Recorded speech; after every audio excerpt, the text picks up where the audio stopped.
জুলাই গণঅভ্যুত্থানে সংঘটিত হত্যাকাণ্ডের মামলায় শেখ হাসিনা সহ ৩ জনের মৃত্যুদণ্ডের রায় ঘোষণার পর ফরিদপুরের সালথা উপজেলায় আনন্দ মিছিল অনুষ্ঠিত হয়েছে। রায় ঘোষণার সঙ্গে সঙ্গেই ঢাকা খুলনা মহাসড়কের চণ্ডীবর্দী বাস স্ট্যান্ড এলাকায় স্থানীয় বিএনপি এবং অঙ্গ সংগঠনের নেতাকর্মীরা এই মিছিল বের করেন। মিছিলে বিএনপির সাবেক সভাপতি সিদ্দিকুর রহমান তালুকদার সহ বিভিন্ন পর্যায়ের নেতারা অংশ নেন। রায়কে ন্যায় বিচারের প্রতিফল হিসেবে দাবি করে তারা উচ্ছ্বাস প্রকাশ করেন। বিস্তারিত দেখুন শাহাদাত হোসেনের প্রতিবেদনে। ফরিদপুরের সালথায় জুলাই গণঅভ্যুত্থানে সংঘটিত হত্যাকাণ্ডের মামলায় শেখ হাসিনার সাবেক স্বরাষ্ট্রমন্ত্রী আসাদুজ্জামান কামাল এবং সাবেক আইজিপি চৌধুরী আবদুল্লাহ আল মামুনের বিরুদ্ধে ঘোষিত মৃত্যুদণ্ডের রায়কে কেন্দ্র করে এলাকায় উৎসবমুখর পরিবেশ সৃষ্টি হয় বলে স্থানীয়রা জানিয়েছেন। রায় ঘোষণার পরপরই বিকেল ৩টার দিকে চণ্ডীবর্দী বাস স্ট্যান্ড এলাকায় সালথা উপজেলা বিএনপি এবং অঙ্গ সংগঠনের নেতাকর্মীরা আনন্দ মিছিল বের করেন।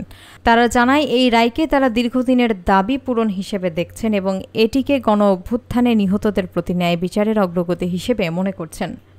মিছিলে অংশ নেওয়া নেতাকর্মীদের মধ্যে রয়েছেন বিএনপির সাবেক সভাপতি সিদ্দিকুর রহমান তালুকদার, সহসভাপতি শাহিন মাতব্বর, সাবেক ভাইস চেয়ারম্যান আসাদুজ্জামান, যুবনেতা জসিম মোল্লা, যুগ্ম সাধারণ সম্পাদক আজাদ খন্দকার, স্বেচ্ছাসেবক দলের নেতা নান্নু মোল্লা ও শরীফুল ইসলাম অলি।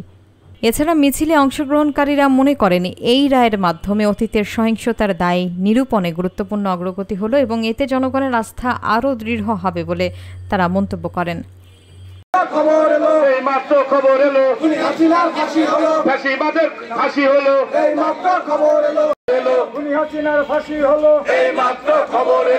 এই সারিতে বিএনপির যারা নেতৃত্ব স্থানে আছে আমরা তারা এখানে বসা পাশের তো যদি গাইছে এরকম আমরা বলছি যে 10টা মিনিট রায়টা হয়েছে, রায়টার 10টা মিনিট আমরা অবজার্ভ। আমরা এই স্পটে যে আমরা দাঁড়া আছি এটা কোন জায়গার জায়গা? এটা শেখ হাসিনার জায়গা। 10টা মিনিট ওয়েট করি, আশেপাশে যে লোকগুলো আছে আসুক, বিশৃঙ্খলা না করার দরকার নেই। 10টা মিনিট আমরা এখানে সন্ধ্যা পর্যন্ত থাকবো। সবাই হাত উঠে করে বলেন থাকবেন কিনা? কেউ যাবেন না। এখনই মিছিল, এই মিছিলের নেতৃত্ব দিবেন এই সালথা উপজেলা বিএনপি সিনিয়র নেতৃবৃন্দ। যেভাবে সামনে থাকতে বলে ঠিক তারাই সামনে থাকবেন এবং আমাদের প্রিয় সাংবাদিক ভাইরা আপনারা একটু সামনে থাকবেন, আমাদের সামনে থাকবেন।